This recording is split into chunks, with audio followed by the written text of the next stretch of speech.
ronco grave do motor V8 do Mercedes-Benz Classe S preto, aquele sedã de luxo blindado que custara mais de R$800 mil e que mais parecia um cofre sobre rodas do que um veículo, ecoou pelas vielas estreitas da periferia sul de São Paulo, como um intruso deslocado. Um símbolo gritante de riqueza num mar de pobreza que se estendia até onde a vista alcançava. Ricardo Mendonça, aos 48 anos, com seus cabelos negros começando a grisalhar nas têmporas de forma elegante, vestindo um terno Armani azul marinho de R$3 mil, que se ajustava perfeitamente ao seu corpo mantido em forma por um personal trainer particular.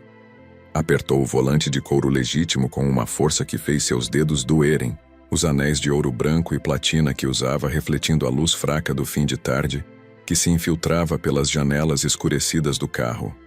Dono da construtora Mendonça, um império avaliado em mais de R$200 milhões que erguera arranha-céus por todo o Brasil, condomínios de luxo que dominavam o skyline de São Paulo, shopping centers em capitais do Nordeste, Ricardo sentia um desconforto estranho se alastrando por seu peito como uma doença insidiosa. Não era medo exatamente. Era algo mais profundo, mais perturbador. Uma sensação de estar pisando em território proibido, em um mundo que existia paralelo ao seu, mas que ele escolhera ignorar, durante décadas inteiras de sua vida privilegiada.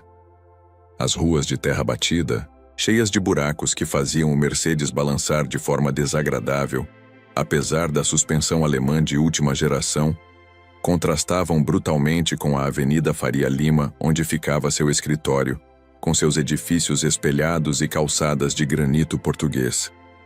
Estacionou o carro em frente a um salão funerário tão simples que mais parecia uma garagem reformada às pressas, com sua fachada de tijolos aparentes sem reboco, a pintura branca descascando em placas grandes que revelavam o cimento cinza por baixo, e uma placa de madeira pendurada torta na porta que anunciava em letras pretas pintadas à mão: Velório, Dona Carmen Silva, 14 às 22 horas. Ricardo trancou o carro 3 vezes, verificando obsessivamente se o sistema de alarme estava ativado, se as travas de segurança estavam funcionando, como se o veículo fosse o último elo que o conectava à realidade que conhecia, a vida que controlava com mão de ferro.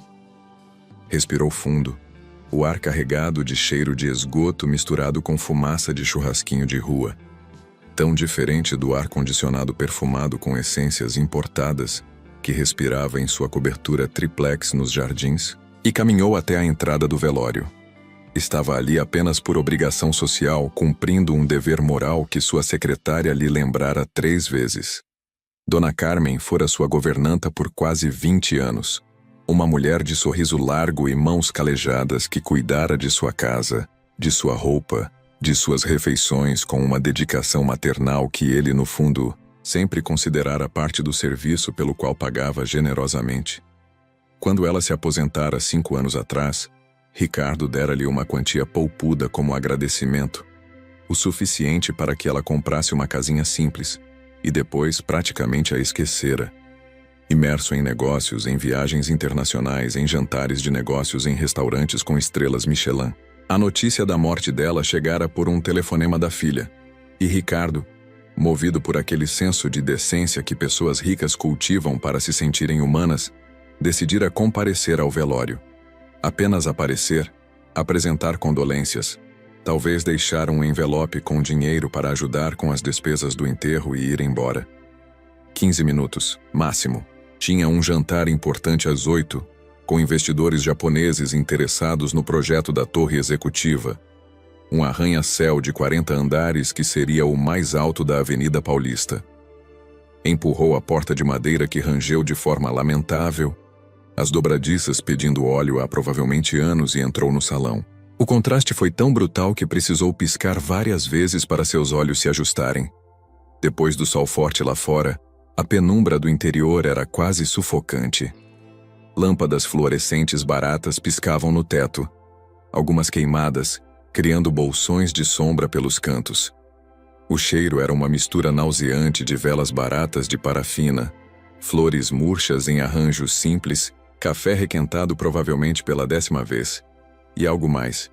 algo que Ricardo identificou com um aperto no estômago como o cheiro úmido e adocicado de mofo, de pobreza, de vidas vividas nas margens. O caixão de Dona Carmen estava no centro do salão, uma caixa de madeira compensada pintada de marrom, tão diferente dos caixões de mogno e bronze que ele vira em velórios de empresários conhecidos. Havia talvez 30 pessoas espalhadas pelo salão, a maioria mulheres de meia-idade vestindo roupas simples de tons escuros, rostos marcados pelo trabalho pesado, mãos ásperas segurando lenços de papel barato encharcados de lágrimas. Algumas o olharam quando entrou, reconhecendo-o imediatamente como o patrão rico, o homem que dirigia o Mercedes preto, e sussurros discretos começaram a circular como ondas em um lago. Ricardo atravessou o salão, cumprimentando com acenos curtos de cabeça, sentindo-se exposto, observado, julgado. Aproximou-se do caixão, olhou o rosto sereno de Dona Carmen, tão pequena e frágil na morte, e murmurou uma oração mecânica que aprendera na infância católica, mas que há anos não significava nada para ele. Estava prestes a se virar, a procurar a filha de Dona Carmen para dar os pêsames e ir embora, quando seus olhos varreram casualmente o salão mais uma vez. E foi então que o mundo inteiro parou de girar. No canto mais escuro do salão, praticamente fundida com a parede de tijolos aparentes manchada de umidade, havia uma figura tão fora de lugar, tão impossível, que o cérebro de Ricardo inicialmente se recusou a processar o que estava vendo. Uma mulher. Não apenas uma mulher. Uma aparição. Um fantasma materializado, uma alucinação produto de estresse e excesso de trabalho. Ela estava encostada na parede, como se quisesse desaparecer nela, vestindo trapos que não mereciam ser chamados de roupa. Um casaco de homem, marrom escuro, rasgado em vários lugares, grande demais para seu corpo magérrimo, os punhos desfiados arrastando até cobrir suas mãos. Por baixo, algo que talvez um dia fora uma blusa, agora apenas tecido sujo de cor indefinível. Uma calça jeans tão velha e desbotada que os joelhos estavam completamente abertos, a barra desfiada arrastando no chão sujo de cimento. Mas não era a roupa que fizera Ricardo cambalear, agarrando-se instintivamente à borda de uma cadeira de plástico branco para não desmaiar ali mesmo. Era o rosto, aquele rosto, magro demais, as maçãs do rosto salientes de forma dolorosa, a pele marcada por cicatrizes pequenas, manchas de sujeira que pareciam permanentes, rugas profundas demais para a idade que Ricardo sabia que ela tinha. Os cabelos, antes tão bonitos e sedosos, agora estavam embaraçados, caindo em mechas desiguais sobre os ombros curvados, alguns pedaços cortados de forma irregular, outros longos demais. A cor castanha escura agora mesclada com fios grisalhos e manchas de sujeira. Mas eram os olhos. Deus do céu, eram aqueles olhos. Olhos cor de mel, aquele tom âmbar único que ele vira pela primeira vez 25 anos atrás. E que nunca, em 2 décadas e meia, conseguira esquecer completamente. Por mais que tentasse, por mais que se esforçasse para enterrar as memórias. Olhos que o fizeram se apaixonar perdidamente quando tinha apenas 23 anos. E era um engenheiro recém-formado sem um centavo no bolso, mas cheio de sonhos. Olhos que brilhavam de alegria quando ela ria. Olhos que se enchiam de lágrimas felizes quando ele a pediu em casamento com um anel barato de prata que era tudo que podia pagar na época. Olhos que ele vira pela última vez numa manhã de terça-feira há exatos 20 anos, quando ele saíra para uma viagem de negócios crucial, beijando-a na testa, acariciando sua barriga de 6 meses de gravidez, prometendo voltar logo. Helena, sua Helena. A mulher que morrera há 20 anos em um incêndio que destruíra completamente o pequeno apartamento de 2 cômodos onde moravam na zona leste de São Paulo. A mulher cujo corpo nunca fora encontrado, apenas cinzas e fragmentos carbonizados que os legistas identificaram através de análises de DNA como sendo dela. A mulher que ele chorara durante meses, cujo fantasma o perseguira durante anos, cujo rosto ele via em sonhos que o faziam acordar suando no meio da noite. A mulher cuja morte o transformara de um jovem sonhador em um empresário frio e calculista que construiu um império em parte para esquecer, em parte para preencher o vazio que ela deixara. A mulher que não podia de forma alguma estar ali, viva, respirando, existindo, e no entanto estava. As pernas de Ricardo falharam. O salão começou a girar ao seu redor como um carrossel enlouquecido, as vozes das pessoas se transformando em um zumbido distante. O nó em sua garganta era tão apertado que ele não conseguia respirar direito. Seu coração martelava contra as costelas com tanta força que ele sentiu uma dor aguda no peito e, por um segundo, pensou que estava tendo um infarto.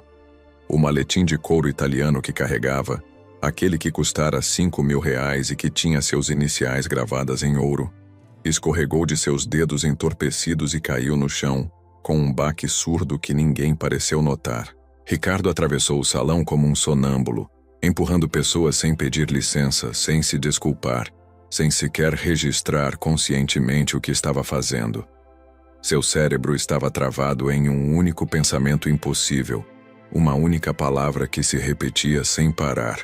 Helena, Helena, Helena. Cada passo parecia durar uma eternidade. O salão tinha talvez 10 metros de largura, mas parecia se estender infinitamente, como naqueles pesadelos onde você corre mas nunca chega a lugar nenhum. Quando finalmente estava a 2 metros dela, Ricardo parou. De perto era ainda pior. Podia ver cada detalhe daquele rosto que amara tanto e que agora estava destruído pelo sofrimento.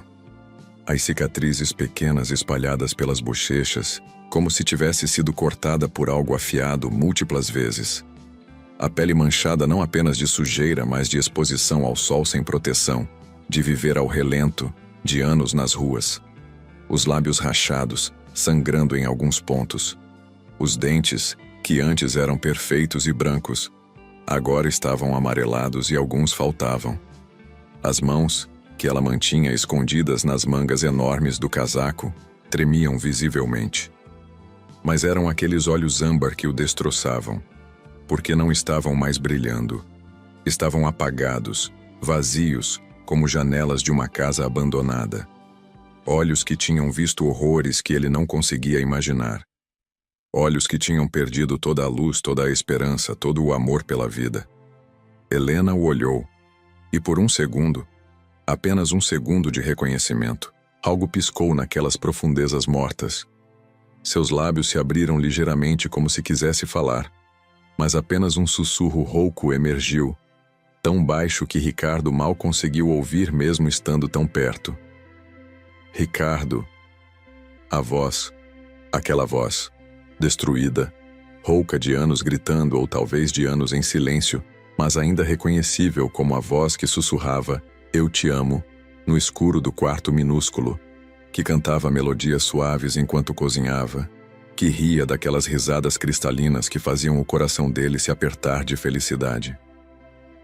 Ricardo estendeu a mão, tremendo tanto que mal conseguia controlar o movimento, e tocou o ombro dela por cima do casaco imundo.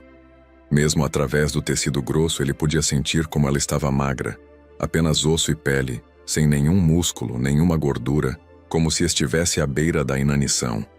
Ao sentir o toque, Helena ergueu o rosto completamente e então Ricardo viu as lágrimas. Lágrimas que começaram a rolar por aquelas bochechas marcadas, cortando caminhos através da sujeira acumulada, deixando rastros limpos na pele abaixo. Lágrimas silenciosas, mas abundantes que caíam uma atrás da outra, imparáveis, como se uma represa de 20 anos tivesse finalmente rompido.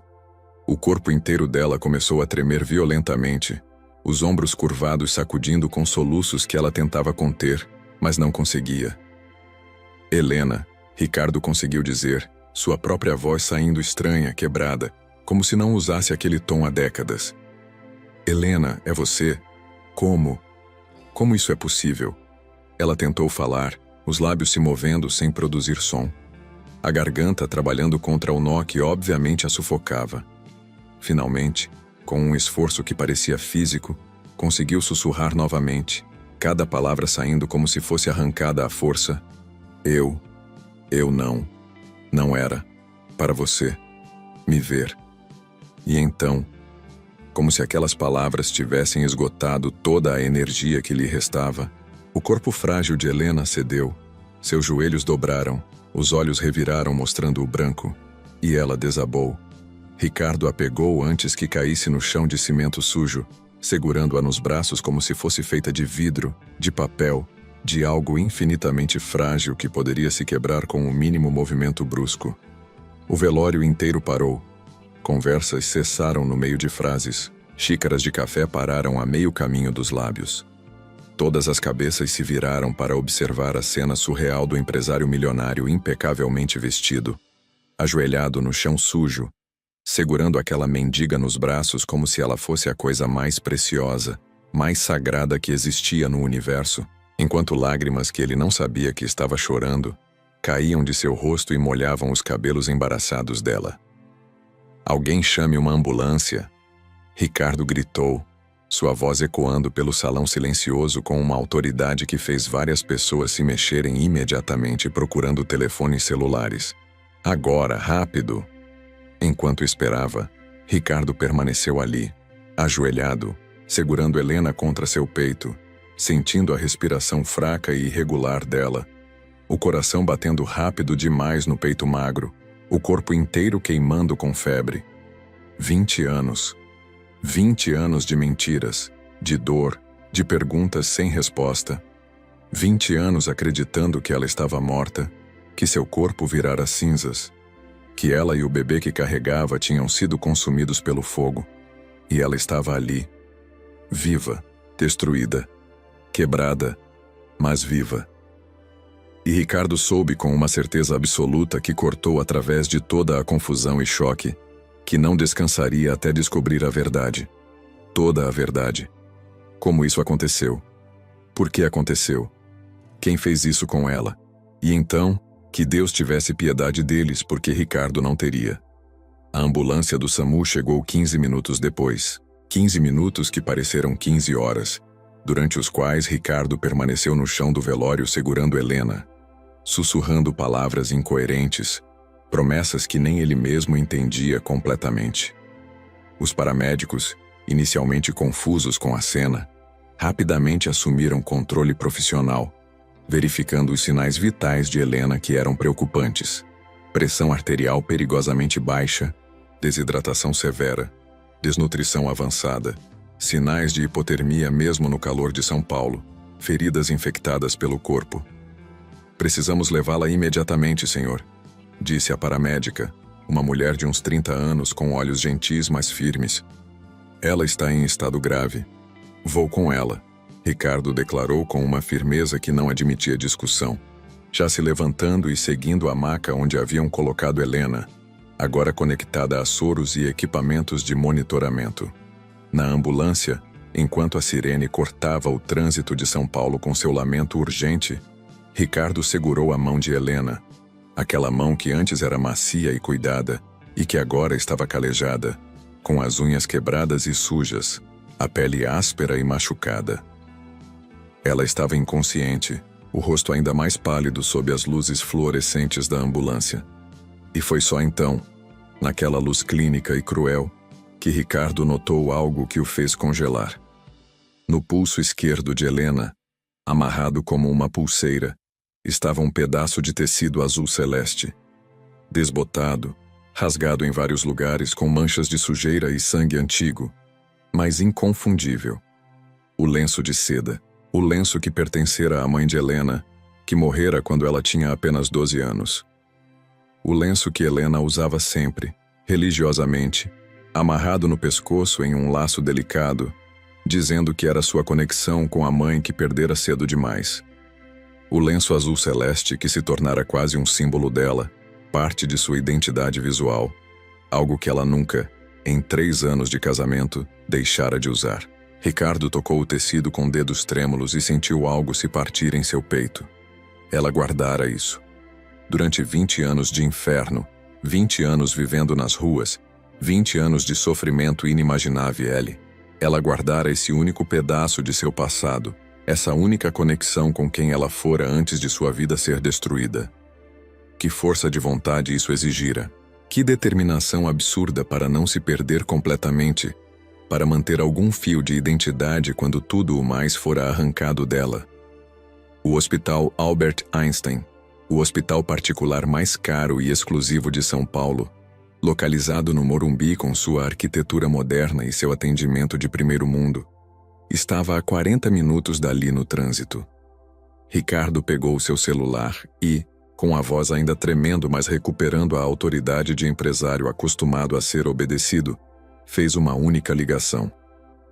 Dr. Augusto, é Ricardo Mendonça. Preciso que mobilize uma equipe completa de emergência agora. Estou chegando em uma ambulância com uma paciente em estado grave. Quero os melhores médicos, os melhores especialistas, suíte VIP no 8º andar, exames completos, tudo. Dinheiro não é problema. Apenas salvem ela. Ignorou completamente as 13 chamadas perdidas de Isabela, sua esposa, que certamente estava furiosa por ele não ter voltado para casa, por ter perdido o tal jantar importante com os japoneses. Naquele momento, Isabela, os negócios, o império que construíra, nada disso importava. A única coisa real no universo era aquela mão frágil e fria que ele segurava. Aquela respiração irregular que ele monitorava obsessivamente. A memória o atingiu sem aviso, como um soco no estômago.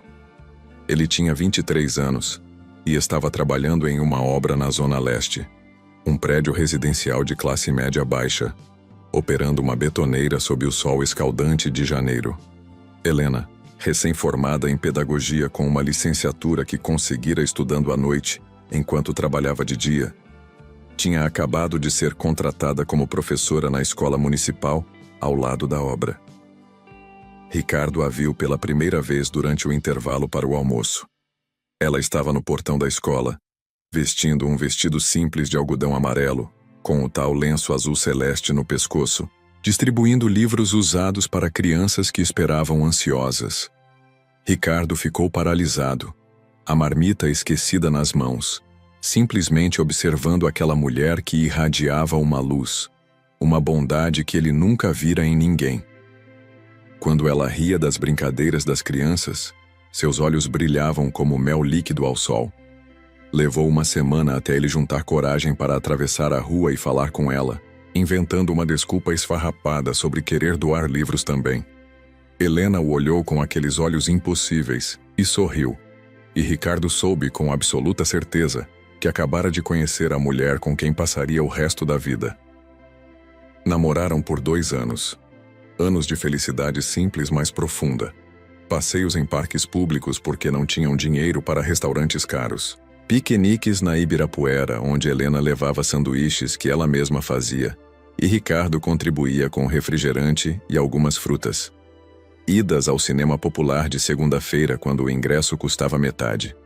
Noites conversando até tarde no banquinho da praça, de mãos dadas, fazendo planos, sonhando acordados com um futuro juntos. A família de Ricardo, donos de uma pequena mas tradicional construtora que operava havia 3 gerações, odiou Helena desde o primeiro momento. O pai de Ricardo, um homem frio e controlador chamado Roberto Mendonça, deixou clara sua posição. Ela é pobre, Ricardo. Não tem família, não tem conexões, não tem nada a me oferecer.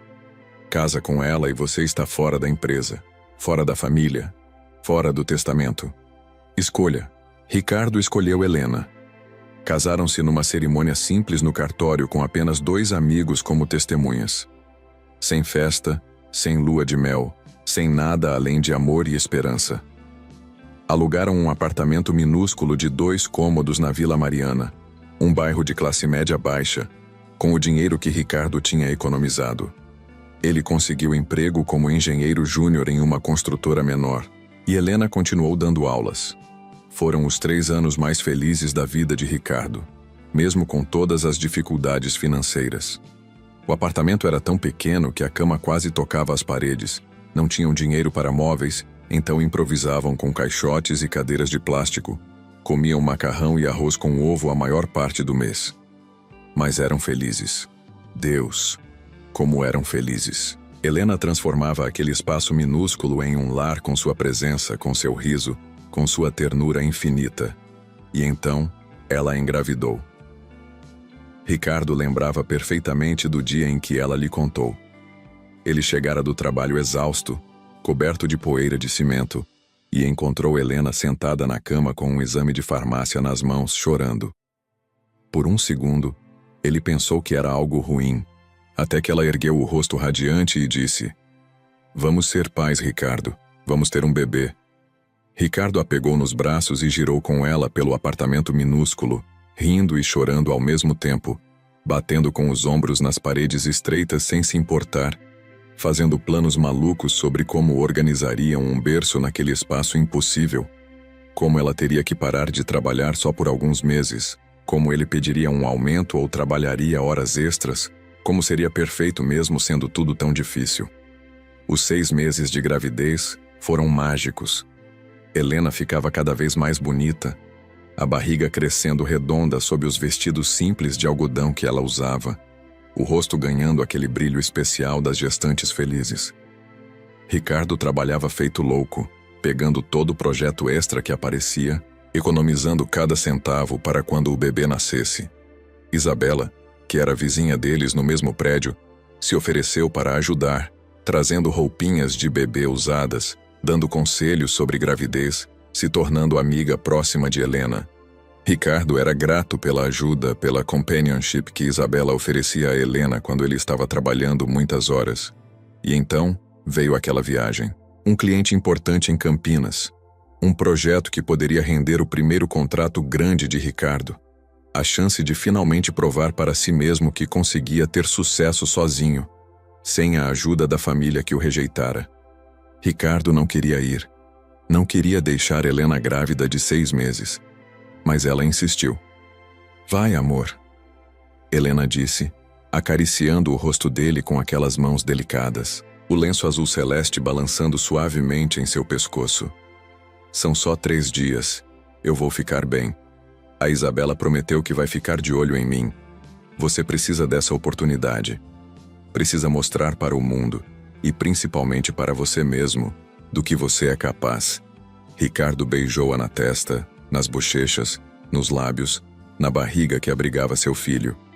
"Eu amo vocês dois. Volto logo. E quando voltar, vamos comemorar o contrato e começar a planejar o quarto do bebê." Aquela foi a última vez que ele a viu viva. Ou assim pensara durante 20 anos.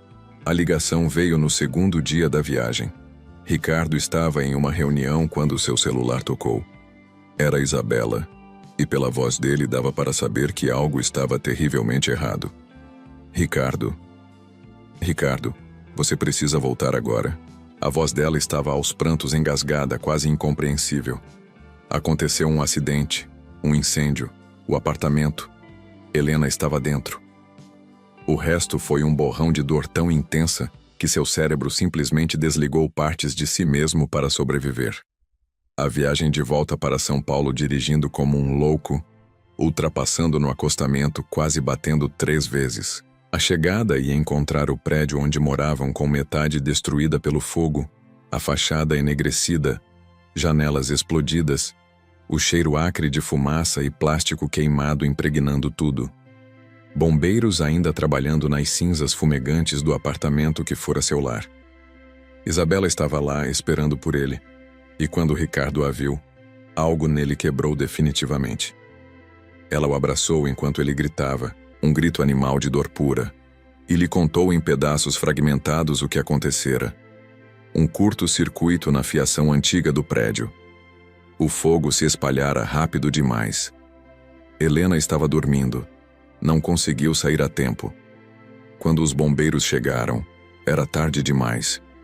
Encontraram apenas cinzas, apenas restos carbonizados irreconhecíveis. "Eles vão fazer exame de DNA", Isabela dissera, segurando as mãos dele, mantendo-o ancorado à realidade quando tudo que ele queria era se atirar nas cinzas ainda quentes e desaparecer com ela.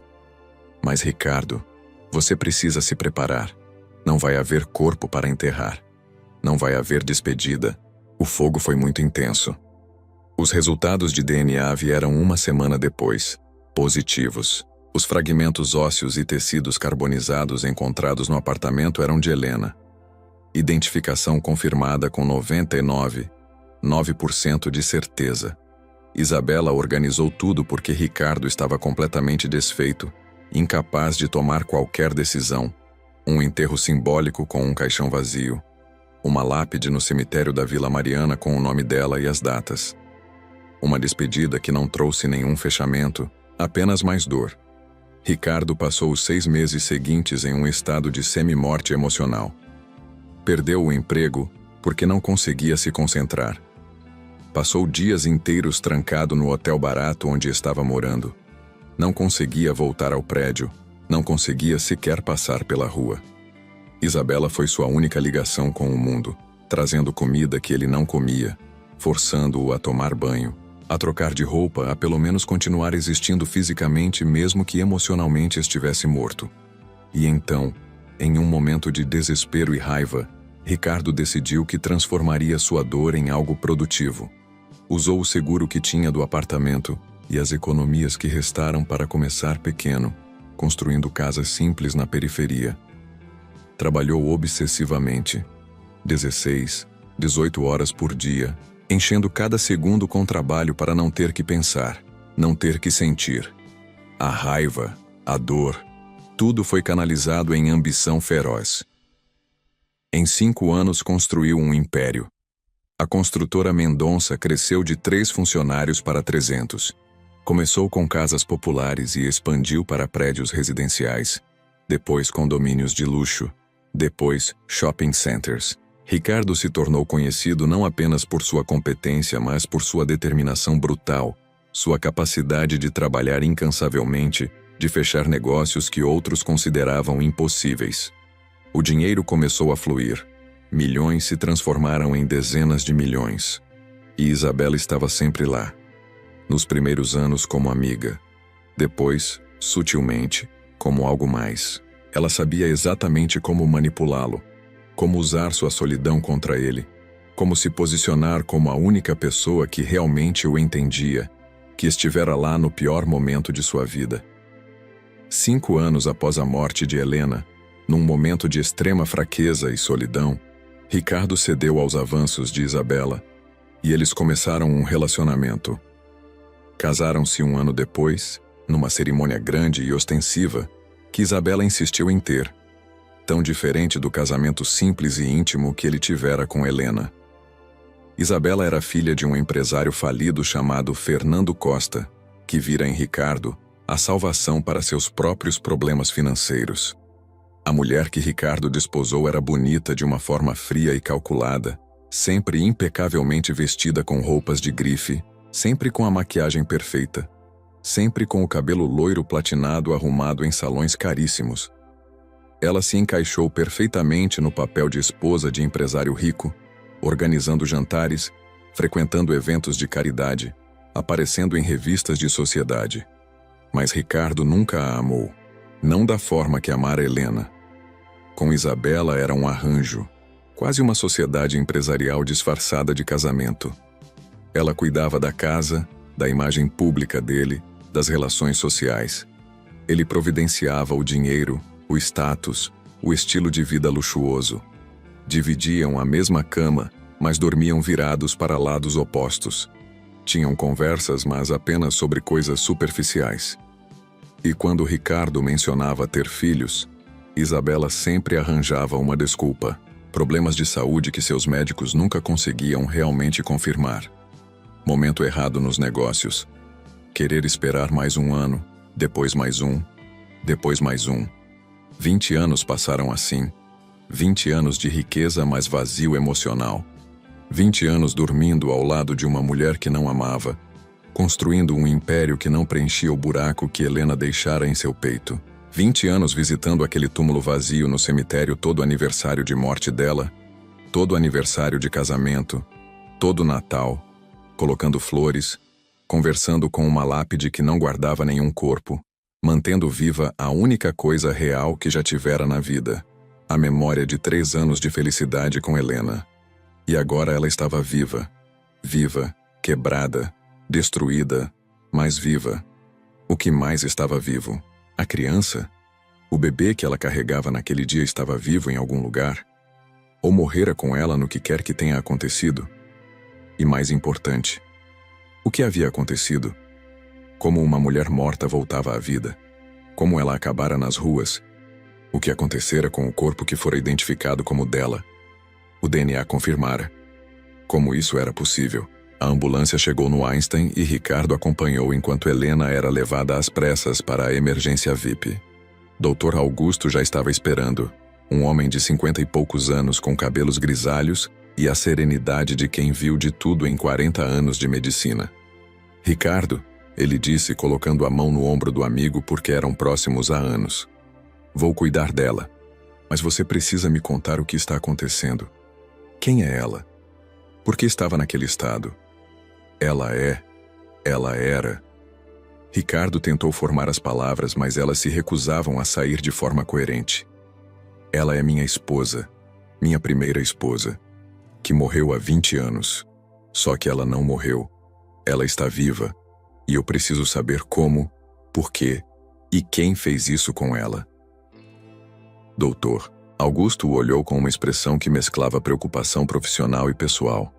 Entendi. Ou melhor, não entendi nada, mas vou tratar dela.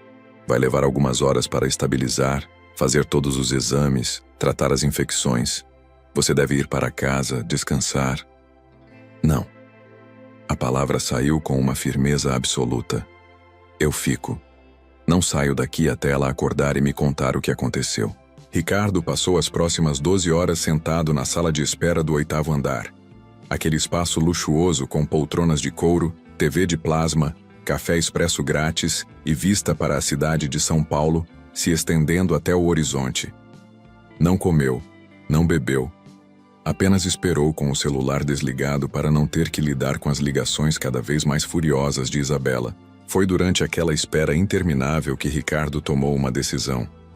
Pegou seu celular, ligou-o por um breve momento e fez uma única chamada para Márcio Tavares, o melhor investigador particular de São Paulo, um ex-delegado da Polícia Federal que agora cobrava fortunas para resolver casos que a justiça oficial não conseguia.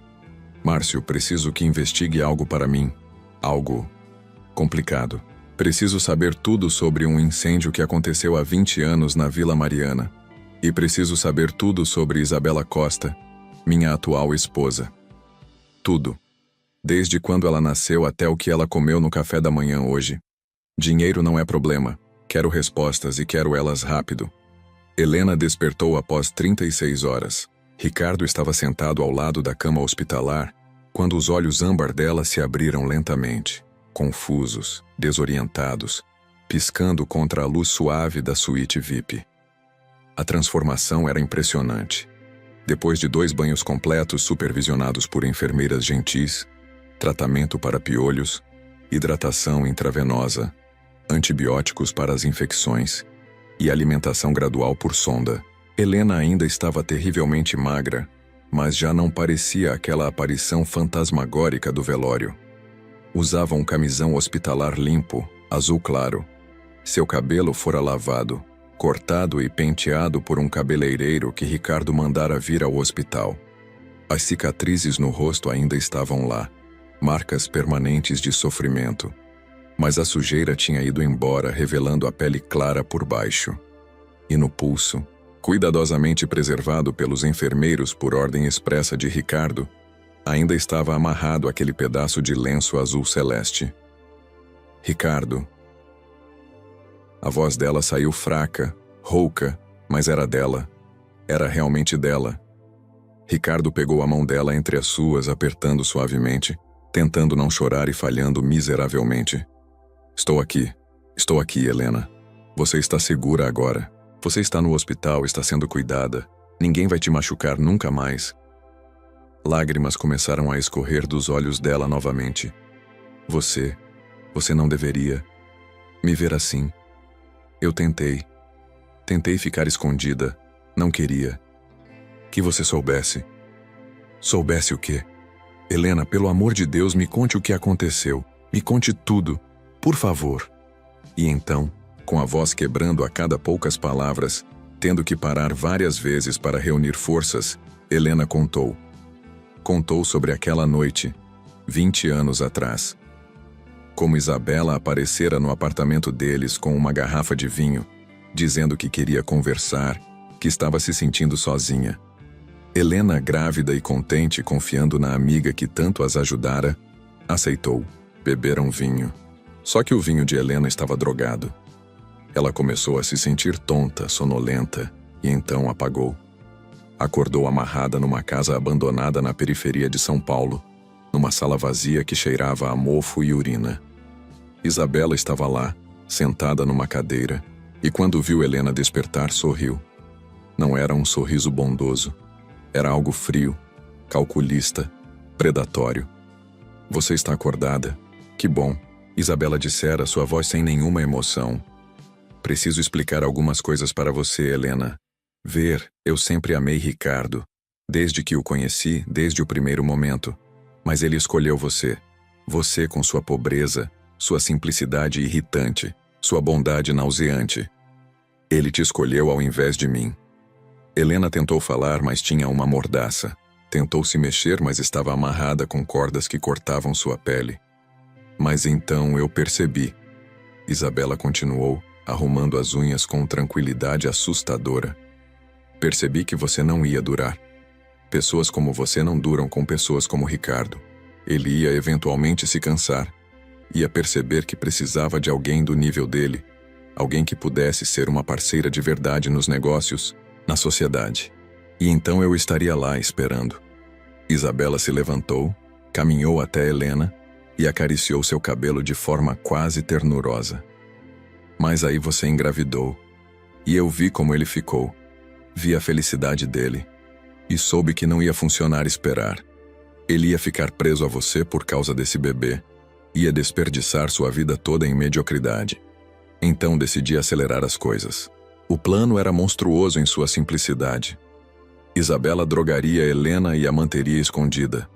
Contrataria criminosos para causar um incêndio no apartamento enquanto Ricardo estava viajando. Colocaria um corpo no apartamento, uma mendiga sem teto que ninguém reclamaria.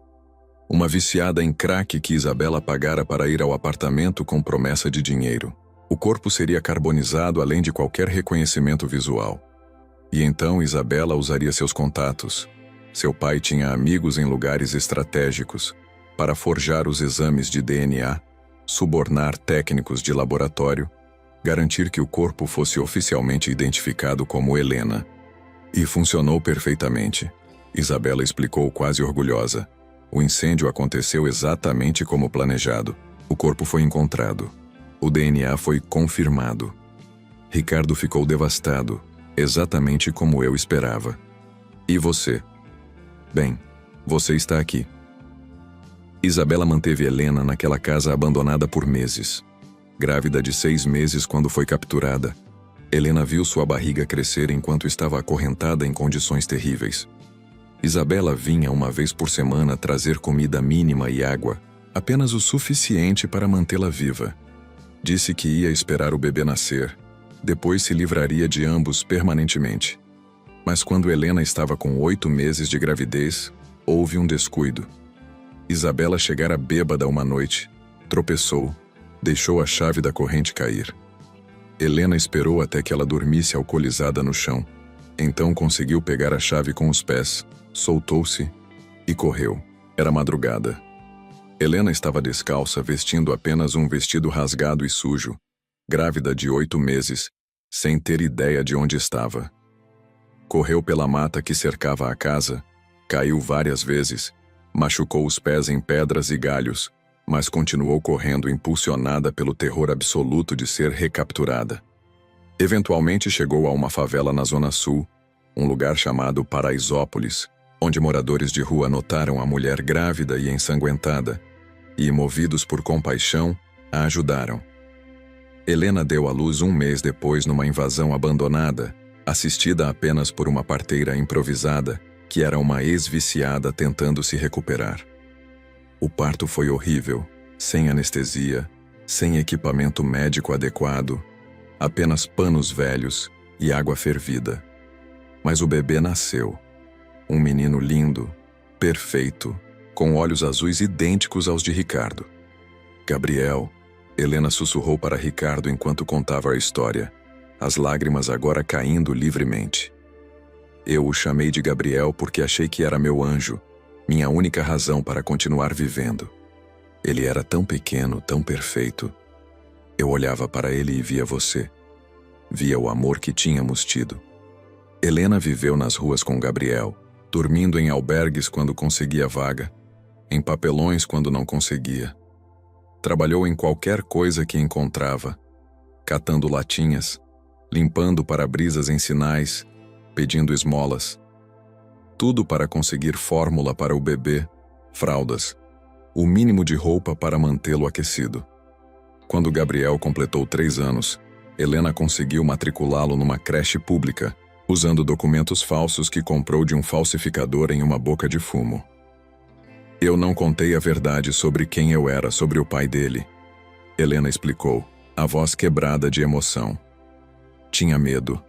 Muito medo de que se Isabela descobrisse que tínhamos sobrevivido, ela viria terminar o trabalho. E mais. Mais do que isso, eu tinha vergonha. Olha o que eu tinha me tornado. Uma sem-teto, uma mendiga, alguém que as pessoas desviavam o olhar para não ver. Como eu poderia aparecer para você assim? Como poderia provar minha história quando o mundo inteiro acreditava que eu estava morta? Ela passou 2 décadas vivendo nas ruas de São Paulo, vendo Gabriel crescer. O menino era brilhante, herdara a inteligência do pai. Conseguiu bolsas de estudo, passou em escola técnica, depois conseguiu entrar na universidade pública estudando engenharia com bolsa integral. Quando Gabriel completou 18 anos, Helena o expulsou de perto dela. Você tem futuro, ela lhe disse quando ele protestou, quando tentou insistir que cuidaria dela. Você vai ser engenheiro, vai ter uma vida boa, não pode carregar sua mãe mendiga nas costas. As pessoas vão julgar você, vão achar que você é problemático. Vai, vive sua vida. Eu vou ficar bem. Era mentira, claro. Helena não estava bem, mal sobrevivia. Mas era mãe, e mães se sacrificam.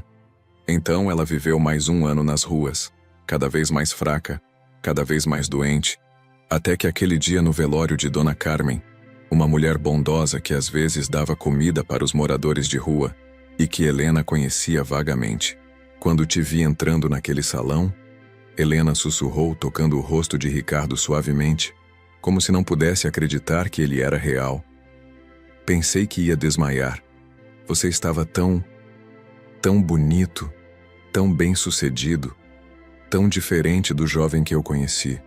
E eu estava tão destruída. Não queria que você me visse assim. Tentei me esconder, mas você me viu. Ricardo estava chorando abertamente agora, sem nenhuma vergonha.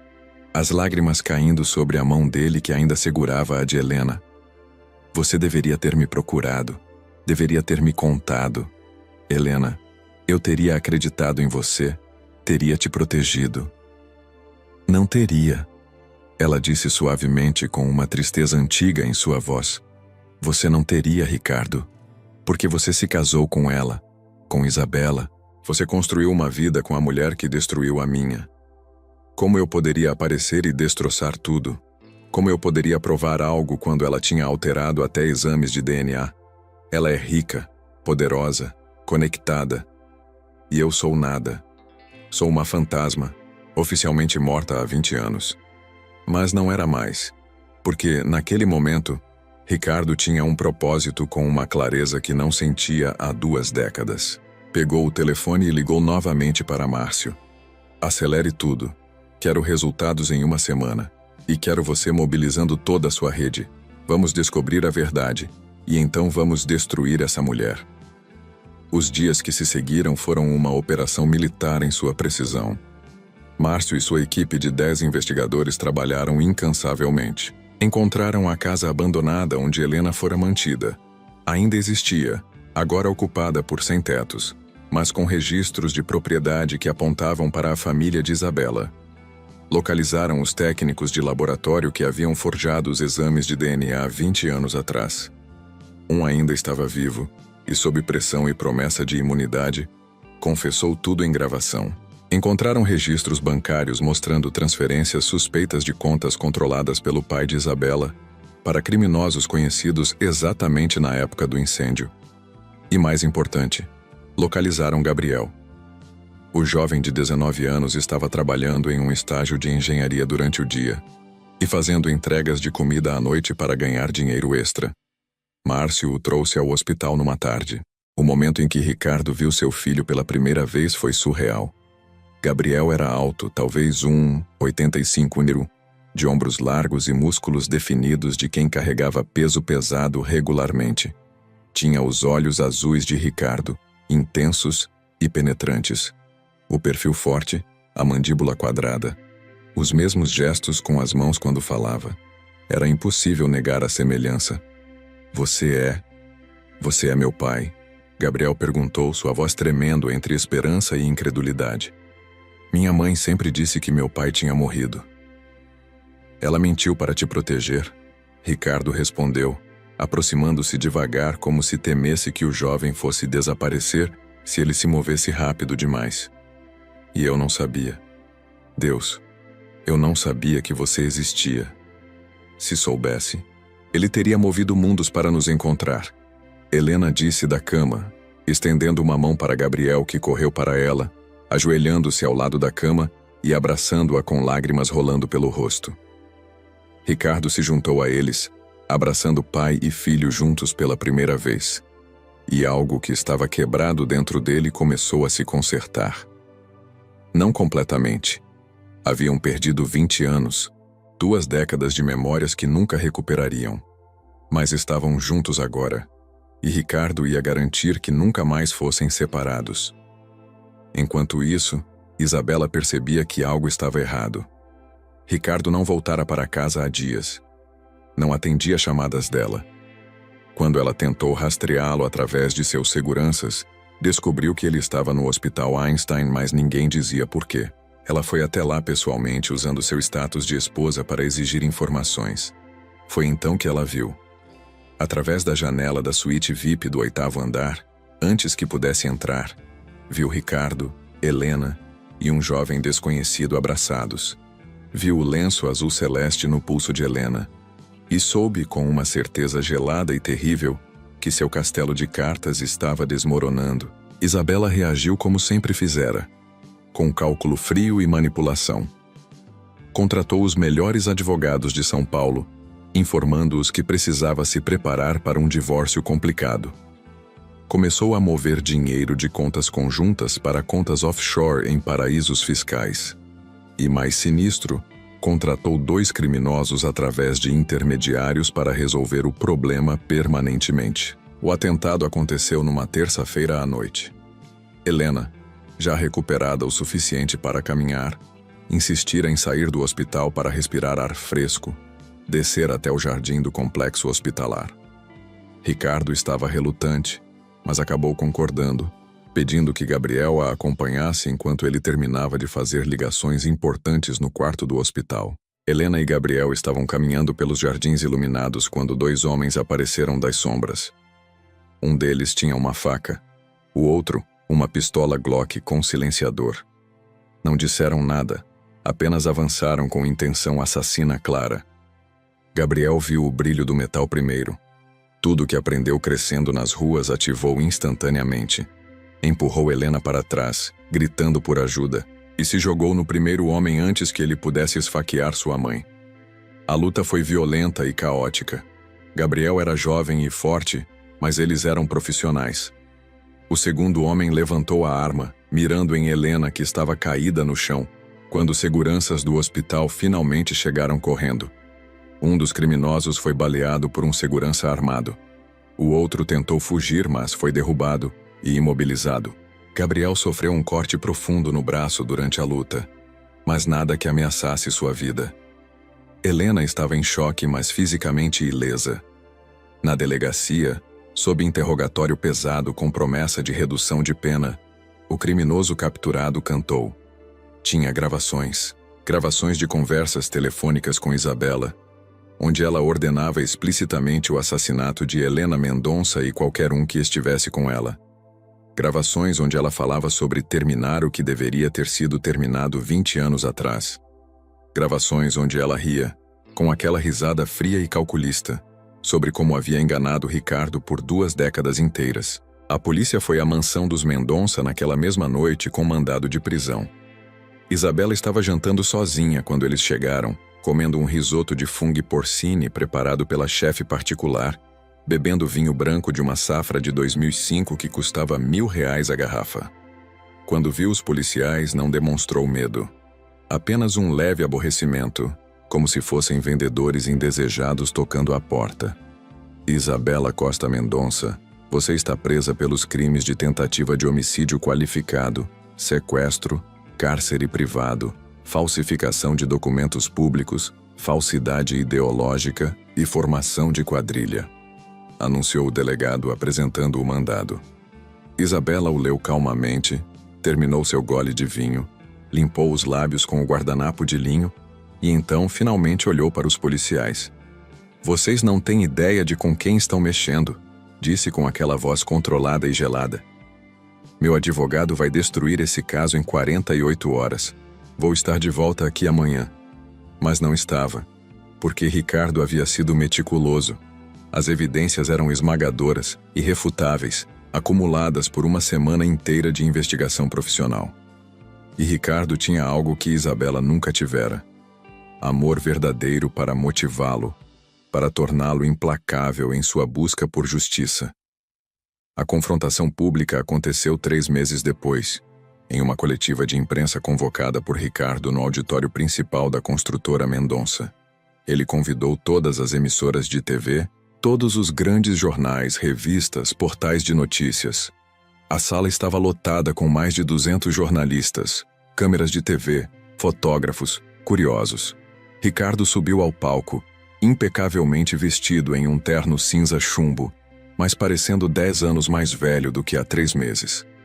Ao seu lado estavam Helena, usando um terno elegante azul celeste feito sob medida que Ricardo mandara fazer especialmente, com o lenço original de sua mãe restaurado e limpo amarrado no pescoço em um laço delicado. E Gabriel, vestindo um terno preto simples, mas de boa qualidade, parado entre os dois como uma ponte conectando passado e presente. Obrigado por virem. Ricardo começou, sua voz ecoando pelos alto-falantes de última geração do auditório. Vou contar-lhes uma história de amor, traição, crime e justiça. Uma história que a pessoa mais vil que já conheci tentou enterrar há 20 anos, mas que está finalmente vindo à luz. Durante 1 hora, Ricardo contou tudo. Cada detalhe do relacionamento dele com Helena, o incêndio, a identificação do corpo, seus 20 anos de luto e construção de império tentando preencher o vazio, o reencontro impossível no velório, a investigação, a descoberta de Gabriel, a tentativa de assassinato, as gravações, as confissões, tudo. As câmeras captaram cada momento. Jornalistas anotavam furiosamente. Quando Ricardo apresentou as gravações de Isabela ordenando o assassinato, houve exclamações audíveis de choque e repulsa na audiência. Quando Helena subiu ao palco para falar brevemente, sua voz ainda fraca mas firme, contando sobre as 2 décadas vivendo nas ruas enquanto a mulher que destruiu sua vida vivia em mansões e ostentava riqueza roubada, muitos jornalistas tinham lágrimas nos olhos. Eu perdoo, Helena disse, olhando diretamente para as câmeras, uma mão tocando o lenço azul celeste em seu pescoço.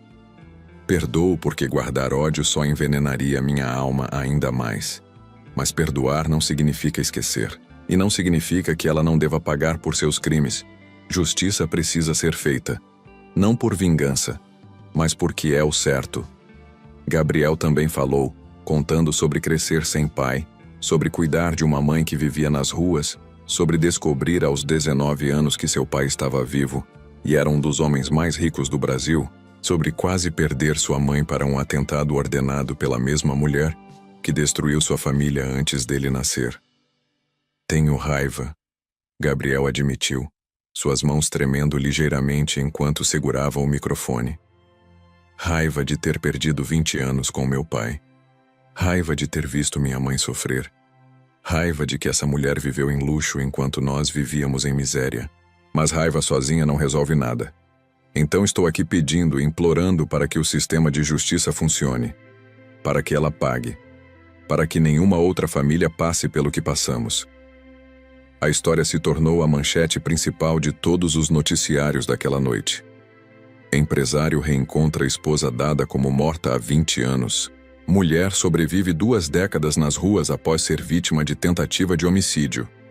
Segunda esposa é presa por tentar matar primeira esposa de empresário milionário. Os vídeos da coletiva ficaram virais nas redes sociais. A foto de Ricardo, Helena e Gabriel juntos no palco, com Helena usando o lenço azul celeste e segurando as mãos de ambos os homens, tornou-se símbolo de esperança e redenção, circulando por milhões de pessoas. O julgamento de Isabela começou 6 meses depois. O Tribunal de Justiça de São Paulo designou o caso para a primeira vara criminal, sob presidência de uma juíza conhecida por ser rigorosa, mas justa, chamada Doutora Márcia Tavares. Isabela contratou uma equipe de 5 advogados de elite liderados por um criminalista famoso que cobrava R$500 mil só para aceitar o caso. A defesa tentou de tudo. Argumentou que as gravações foram obtidas ilegalmente. Alegou que Helena era uma impostora aproveitando-se da semelhança com a falecida primeira esposa de Ricardo. Trouxe especialistas para questionar os novos exames de DNA que confirmavam que Helena era Helena e que Gabriel era filho biológico de Ricardo e Helena. Tentou pintar Helena como mentalmente instável, uma pessoa com transtornos delirantes que inventou uma história elaborada. Mas a promotoria, liderada por um promotor jovem e ambicioso chamado Dr. Rafael Santana, que via o caso como a oportunidade de sua carreira, destroçou cada argumento. Apresentou as gravações junto com laudos técnicos comprovando sua autenticidade. Trouxe os técnicos de laboratório que confessaram ter forjado os exames de DNA originais. Apresentou registros bancários mostrando as transferências para os criminosos. Localizou testemunhas que viram Isabela visitando a casa abandonada, onde Helena foi mantida prisioneira. Apresentou laudos médicos confirmando que as cicatrizes de Helena eram consistentes com ferimentos causados por correntes e cordas, compatíveis com seu relato de ter sido mantida em cárcere. E o momento mais devastador veio quando Gabriel testemunhou. Ele subiu ao banco das testemunhas, jurou dizer a verdade e, com voz firme mas emocionada, contou sobre sua vida, sobre não ter pai, sobre cuidar de uma mãe traumatizada que vivia nas ruas, sobre trabalhar desde criança catando latinhas para comprar comida, sobre estudar à luz de postes porque não tinha eletricidade em casa, sobre conseguir entrar na universidade através de puro esforço e determinação. E então olhou diretamente para Isabela, que estava sentada à mesa da defesa usando um tailleur Chanel e mantendo uma expressão cuidadosamente neutra, e disse: "Você me roubou um pai. Roubou da minha mãe 20 anos de vida digna. Roubou de nós uma família. E por quê? Por dinheiro? Por inveja? Qualquer que seja a razão, não há justificativa. Você é um monstro, e espero que pague por isso pelo resto da sua vida miserável." O júri popular, composto por 7 pessoas comuns de diferentes classes sociais e idades, deliberou por apenas 4 horas. O veredito foi unânime: culpada de todos os crimes. A sentença da juíza foi dura: 30 anos de prisão em regime fechado, sem possibilidade de progressão de regime pelos primeiros 15 anos, com pagamento de indenização de R$50 milhões para Helena e Gabriel. Quando a sentença foi lida, Isabela finalmente perdeu a compostura. Levantou-se gritando, tentando argumentar, acusando todos de conspiração contra ela. "Ele é meu marido. Eu tenho direito a essa fortuna. Trabalhei 20 anos ao lado dele. Eles são impostores. Todos vocês são idiotas se acreditam nessa história ridícula de mulher que ressuscita dos mortos." Os seguranças do tribunal asseguraram, enquanto ela berrava obscenidades, revelando finalmente sua verdadeira natureza para todos verem. O rosto, sempre tão controlado e bonito, estava contorcido em fúria e ódio. A máscara de madame da sociedade tinha caído, revelando o vazio cruel por baixo. Isabela foi levada algemada enquanto câmeras registravam tudo. A imagem dela sendo colocada na viatura da polícia, gritando ameaças e acusações, se tornou viral instantaneamente. As revistas de sociedade que antes a destacavam em seus eventos de gala, agora publicavam capas com sua foto sendo presa e manchetes sobre A queda da socialite assassina. A anulação do casamento de Ricardo com Isabela foi rápida. O juiz considerou que o casamento fora baseado em fraude, já que Isabela escondera seu crime e manipulara Ricardo emocionalmente através de mentiras elaboradas. Todo o patrimônio que ela havia acumulado durante o casamento foi revertido para Ricardo. A mansão onde moraram foi vendida. As contas bancárias conjuntas foram esvaziadas e o dinheiro devolvido à construtora Mendonça. Isabela literalmente perdeu tudo. Com Isabela na prisão, Ricardo, Helena e Gabriel começaram o longo processo de se tornarem uma família de verdade. Ricardo vendeu a cobertura nos jardins onde morara com Isabela e comprou uma casa menor, mas muito mais acolhedora no bairro de Pinheiros, uma casa de 3 andares com um jardim amplo onde cresciam jasmins que perfumavam o ar, com janelas grandes que deixavam entrar luz natural abundante, com cozinha espaçosa, onde Helena começou a cozinhar novamente, redescobrindo o prazer de preparar refeições para as pessoas que amava. 6 meses após o julgamento, numa manhã de sábado ensolarada, Ricardo preparou o café da manhã para Helena. Ovos mexidos do jeito que ela gostava. Pão francês quentinho que ele fora comprar pessoalmente na padaria da esquina às 6 da manhã. Suco de laranja natural espremido na hora. Café feito com carinho na cafeteira italiana. Arrumou tudo numa bandeja com uma rosa vermelha num vasinho pequeno e levou para o quarto onde Helena ainda dormia, exausta porque passara o dia anterior ajudando a organizar a biblioteca da nova escola, que Ricardo construíra na periferia. Helena acordou com o cheiro do café. Abriu aqueles olhos cor-de-mel que finalmente tinham recuperado um pouco do brilho antigo. E sorriu. Era um sorriso tímido ainda, marcado por anos de trauma, mas era um sorriso verdadeiro. "Bom dia, amor da minha vida", Ricardo disse, pousando a bandeja cuidadosamente no colo dela. Eles tomaram café na cama, conversando sobre trivialidades, sobre os planos para o dia, sobre Gabriel que estava se formando no fim do semestre com as melhores notas de sua turma e já tinha recebido proposta para trabalhar na construtora Mendonça ao lado do pai. Quando terminaram, Ricardo pegou a mão de Helena, notando como ela estava menos magra agora, menos marcada, como meses de boa alimentação. Cuidados médicos e amor estavam lentamente curando 2 décadas de abuso e negligência. "Helena", ele começou, a voz tremendo de emoção. "Eu perdi 20 anos com você. 20 anos que nunca vou recuperar. 20 anos de memórias que deveríamos ter construído juntos, de filho que deveríamos ter criado juntos, de vida que deveríamos ter vivido juntos." Lágrimas começaram a se formar nos olhos de Helena. "Ricardo." "Mas temos agora", ele continuou, tirando uma pequena caixa de veludo azul do bolso do roupão. "Temos hoje e amanhã, e todos os dias que nos restam. E eu não quero desperdiçar nem mais um segundo. Eu te amo, Helena. Sempre amei. Mesmo quando achei que você estava morta. Mesmo quando me casei com outra pessoa tentando me convencer de que poderia seguir em frente. Você foi, e sempre será o amor da minha vida." Ricardo abriu a caixa revelando um anel de noivado absolutamente deslumbrante. Uma esmeralda colombiana de 5 quilates cercada por diamantes, montada em ouro branco, desenhada para capturar luz de todos os ângulos. Mas o mais importante não era o valor, embora fosse caríssimo. O mais importante era a cor. A esmeralda era azul celeste, exatamente do mesmo tom que o lenço que Helena usava no pescoço. "Casa comigo", Ricardo disse, sua voz quebrando. "Novamente. Oficialmente. Não porque já fomos casados antes, mas porque quero começar de novo. Quero fazer certo desta vez. Quero te dar a vida que você merece, o amor que você sempre mereceu, a família que foi roubada de nós." Helena não conseguiu responder com palavras. Apenas acenou com a cabeça vigorosamente enquanto lágrimas rolavam livremente pelo rosto. Estendeu a mão trêmula e deixou Ricardo deslizar o anel em seu dedo. Encaixou perfeitamente. O casamento aconteceu 3 meses depois. Não foi uma cerimônia grande e ostensiva como o casamento de Ricardo com Isabela fora.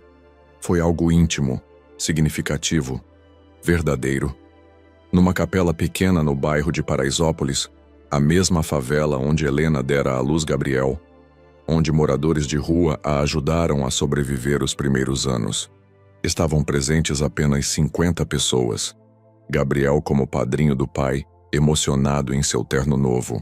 Dona Maria, a parteira que ajudara no nascimento de Gabriel, agora com 70 anos, mas ainda de sorriso radiante. Várias pessoas que ajudaram Helena durante seus anos nas ruas. Dr. Augusto e equipe do Hospital Einstein que cuidaram dela. Márcio e seus investigadores. Alguns poucos amigos verdadeiros de Ricardo que permaneceram leais durante o escândalo. E dezenas de crianças da escola que Ricardo construíra, onde Helena agora trabalhava como diretora pedagógica. Helena entrou na igreja ao som de um violão simples tocado por um músico local, caminhando lentamente pelo corredor estreito, usando um vestido de noiva simples mas elegante de seda branca, com o lenço azul celeste de sua mãe amarrado no pescoço em um laço perfeito. Não usava véu, não precisava esconder nada mais. Seu rosto, marcado pelas cicatrizes, mas iluminado por um sorriso genuíno, estava descoberto para o mundo ver. Ricardo a esperava no altar, chorando abertamente sem nenhuma vergonha, vestindo um terno cinza claro em vez do smoking preto tradicional, porque Helena dissera que preferia assim, que queria algo menos formal, mais verdadeiro. Os votos que trocaram foram simples, mas devastadoramente profundos. Helena prometeu amar Ricardo em qualquer circunstância, boa ou ruim, porque já tinham passado pelo pior possível e sobrevivido. Ricardo prometeu nunca mais deixá-la, nunca mais perder de vista o que realmente importava na vida, nunca mais trocar amor verdadeiro por aparências ou convenções sociais. Quando o padre disse "pode beijar a noiva", Ricardo tomou Helena nos braços e a beijou com uma paixão e ternura que fez metade da congregação irromper em lágrimas felizes. Foi um beijo que continha 25 anos de história, 3 anos de amor jovem, 20 anos de separação dolorosa, 2 anos de reconstrução lenta. Foi um beijo que prometia futuro, que curava passado, que celebrava presente. A festa após a cerimônia foi na escola que Ricardo construíra. Não um salão de festas caro com decoração ostensiva. Apenas o pátio da escola com luzes de Natal penduradas entre as árvores, mesas simples com toalhas de plástico colorido, comida caseira preparada por vizinhos, feijoada, arroz, farofa, saladas, bolos e doces em profusão. Uma festa simples onde ricos e pobres se misturavam sem barreiras, onde CEOs de empresas conversavam com ex-moradores de rua, onde o que importava não era quanto dinheiro você tinha, mas quanto amor você trazia. Gabriel deu um discurso que não deixou um olho seco. Falou sobre crescer sem pai, sobre amar uma mãe que sofria demais para ser completamente feliz, sobre descobrir que tinha um pai que era um bom homem enganado por circunstâncias terríveis, sobre finalmente ter a família que sempre sonhara. Terminou erguendo seu copo de refrigerante. Nenhum álcool nessa festa, em respeito aos ex-viciados presentes, e brindando aos meus pais, que tiveram seu amor testado de formas que ninguém deveria jamais ter que suportar, que sobreviveram, que se reencontraram, que estão aqui provando que amor verdadeiro não morre, apenas espera. Aos meus pais e aos próximos 50 anos que vamos ter juntos como família. Ricardo e Helena dançaram sua primeira dança como casal recasado ao som de "Eu Sei Que Vou Te Amar" de Tom Jobim e Vinícius de Moraes. Aquela canção que tocava na rádio do apartamento minúsculo deles 25 anos atrás, quando dançavam na cozinha minúscula enquanto a macarronada cozinhava no fogão velho. Helena encostou a cabeça no ombro de Ricardo e sussurrou: "Obrigada por nunca realmente me esquecer, por carregar nosso amor durante todos esses anos, por me achar quando eu estava perdida. Obrigada por sobreviver", Ricardo respondeu, apertando-a mais forte, como se temesse que ela pudesse desaparecer se ele soltasse. Por ser forte o suficiente para aguentar. Por manter vivo nosso filho.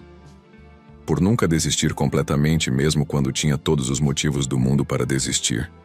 Eles dançaram até a música acabar, e então continuaram dançando em silêncio, apenas existindo um nos braços do outro, curando décadas de feridas através de proximidade física. através do simples ato de estar juntos. A vida encontrou um novo normal, ou talvez um novo melhor. Ricardo transformou a construtora Mendonça de uma empresa focada em lucro máximo em uma empresa com responsabilidade social genuína. Metade dos novos projetos agora eram habitações populares de qualidade, vendidas a preço de custo para famílias de baixa renda.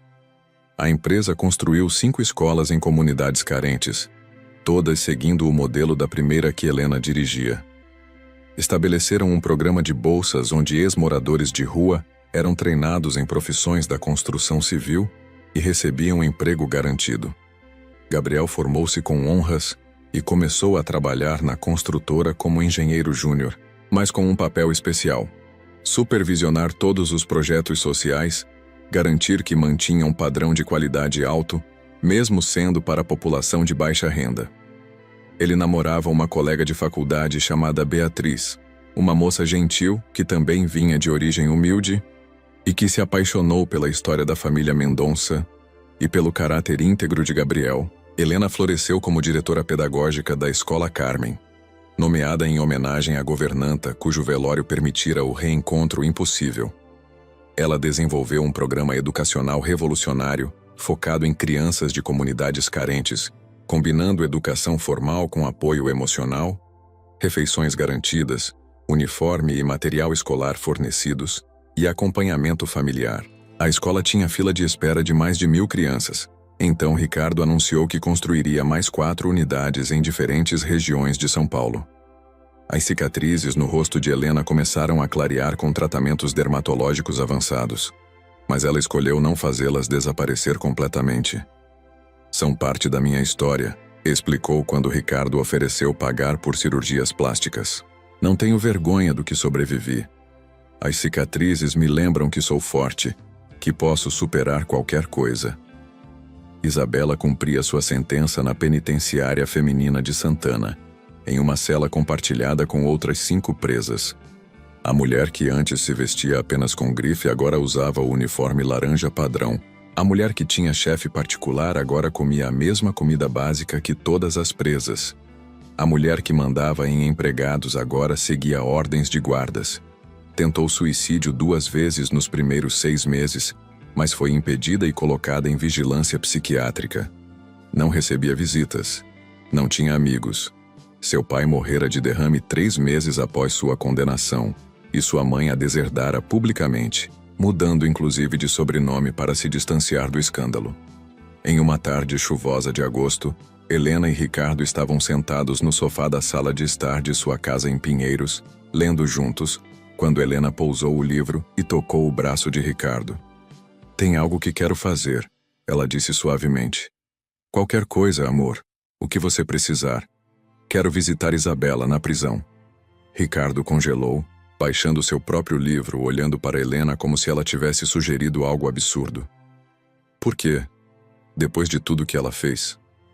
Exatamente por isso, Helena explicou, ajeitando o lenço azul celeste que agora usava sempre, que se tornara símbolo reconhecido em São Paulo, com várias mulheres começando a usar lenços similares em solidariedade.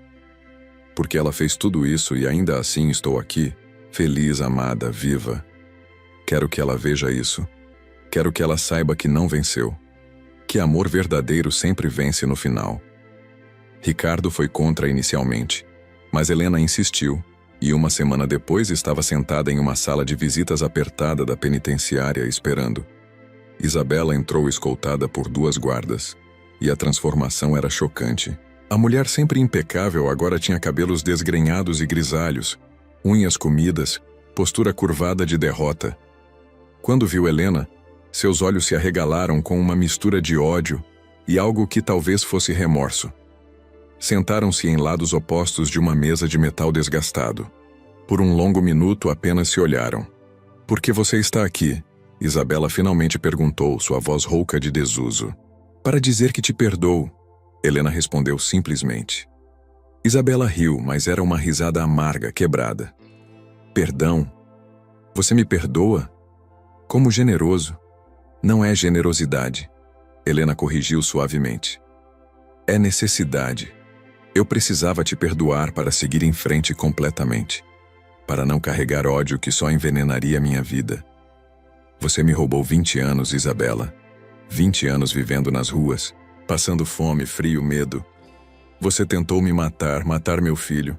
Você destruiu minha vida. E ainda assim você veio aqui me perdoar? Isabela cuspiu as palavras com sarcasmo. Que santa você é. Não sou santa, Helena disse, sua voz firme, mas gentil. Sou apenas uma mulher que escolhe amor ao invés de ódio. E vim aqui também para dizer outra coisa. Você perdeu. Você tinha tudo. Riqueza, status, um marido que te tratava bem mesmo sem te amar. E jogou tudo fora por ganância e inveja. Eu não tinha nada. Vivia nas ruas, era considerada morta, não tinha futuro. E agora tenho tudo. Tenho o homem que sempre amei. Tenho meu filho de volta. Tenho propósito, tenho família. Você está aqui sozinha, odiada, esquecida. Então sim, eu te perdoo, porque você já está punida de todas as formas possíveis. Isabela começou a chorar, lágrimas silenciosas escorrendo pelo rosto marcado e sem maquiagem. Eu o amava, sussurrou. Eu realmente o amava, à minha maneira. Eu só queria. Você não amava Ricardo, Helena a interrompeu suavemente. Você amava o que ele representava: dinheiro, poder, status. Amor verdadeiro não destrói. Amor verdadeiro não mata. Amor verdadeiro se sacrifica, não toma.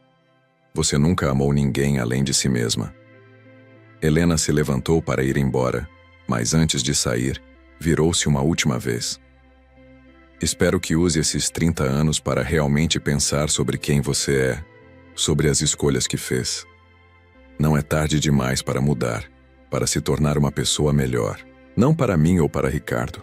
Nós seguimos em frente, mas para você mesma. Porque viver com o que você fez, com quem você é, deve ser a pior prisão de todas. E então Helena saiu, deixando Isabela sozinha com seus pensamentos e arrependimentos. Naquela noite, Helena e Ricardo jantaram em casa com Gabriel e Beatriz.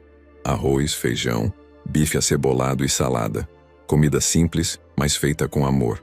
Conversaram sobre o dia, sobre os projetos da construtora, sobre os planos para as novas escolas, sobre o casamento de Gabriel e Beatriz que aconteceria no ano seguinte. Depois do jantar, Ricardo e Helena subiram para o quarto. Antes de dormir, Ricardo puxou Helena para perto, abraçando-a por trás enquanto ela olhava pela janela para o jardim iluminado pela lua, onde jasmins perfumavam a noite. Ainda não acredito que você está aqui, Ricardo murmurou contra o cabelo dela, agora cortado em um estilo moderno e cuidado. Ainda acordo algumas manhãs com medo de que seja apenas um sonho, de que vou acordar e você terá desaparecido novamente. Helena virou-se nos braços dele, tocou seu rosto com aquelas mãos que agora estavam macias novamente graças a cremes e cuidados, e sorriu. Estou aqui, estou real, e não vou a lugar nenhum. Temos décadas pela frente, Ricardo. Décadas para recuperar o tempo perdido, para criar novas memórias, para viver a vida que devíamos ter vivido. Vamos ter netos, Ricardo disse subitamente, os olhos brilhando com lágrimas felizes. Gabriel e Beatriz vão se casar, vão ter filhos, e nós vamos ser avós. Vamos poder dar para nossos netos a família estável que não conseguimos dar para Gabriel. Vamos construir algo bonito, Helena concordou, encostando a testa na dele em um gesto de intimidade profunda. Não apenas prédios e escolas, mas uma família. Um legado de amor, não de dinheiro. Uma história que as pessoas vão contar por gerações, sobre como o amor verdadeiro sobreviveu ao impossível. Eles ficaram assim por longos minutos apenas existindo juntos, curando através de proximidade, reconstruindo através de afeto. Lá fora, a cidade de São Paulo continuava seu ritmo frenético. Milhões de pessoas vivendo suas vidas, cada uma com suas próprias histórias de amor e perda, tragédia e triunfo. Mas naquela casa em Pinheiros, naquele quarto com sua decoração simples mas aconchegante, naquele abraço entre dois seres que sobreviveram ao inimaginável, havia paz, havia amor, havia esperança. Helena tocou o lenço azul celeste que ainda usava no pescoço mesmo para dormir. Aquele pedaço de tecido que representava tudo. Sua mãe que morreu cedo. Seu passado antes do trauma. Sua identidade que recusou a abandonar mesmo nos piores momentos. Sua conexão com quem realmente era. Um dia, ela passaria esse lenço para seus netos, contaria-lhes a história completa.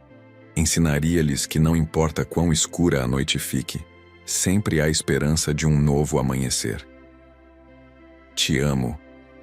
Ricardo sussurrou na escuridão macia do quarto. Te amo. Helena respondeu, sua voz cheia de uma felicidade serena que não sentia há 25 anos. E ali, naquele momento simples mas perfeito, a história de Ricardo e Helena encontrou não um final, mas um novo começo. Porque amor verdadeiro não morre com tragédias, não desaparece com separação, não se rende diante de obstáculos impossíveis. Amor verdadeiro espera, persiste, sobrevive. E no final, sempre vence. Sempre.